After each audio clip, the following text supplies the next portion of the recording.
In a small suburban neighborhood, the Johnson family prepared for their usual Sunday church service.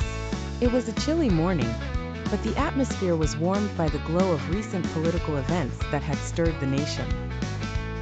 After a grueling election period that had gripped the whole country, Donald Trump had been re-elected as President of the United States.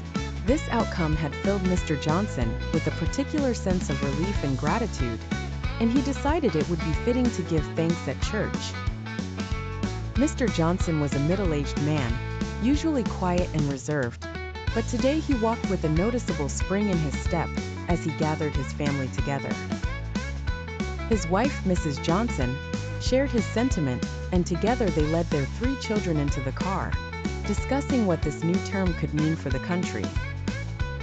As they drove, the radio played softly, recapping the election results and the excitement they had felt just days before. The eldest daughter, Emily, who had recently taken an interest in politics, voiced her curiosity about what changes might come with the continuation of this administration. Her father reassured her that it meant stability and, in his eyes, an opportunity for positive growth. Upon arriving at the church, they greeted other members of the community, many of whom shared their sentiments. As the service began, the Johnson family took their seats and listened thoughtfully to the pastor's sermon, which spoke of hope, unity, and the importance of faith during times of change.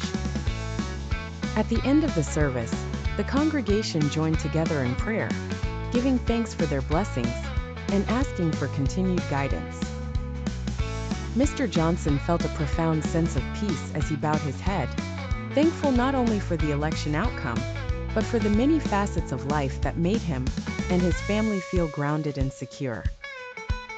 Leaving the church, Mr. and Mrs. Johnson exchanged smiles, feeling that their gratitude had been expressed both to God and to their community. As they headed home, they discussed the future with optimism, ready to face whatever challenges or opportunities it might hold. In that moment, they were simply a family united by faith and hope, looking forward to what lay ahead.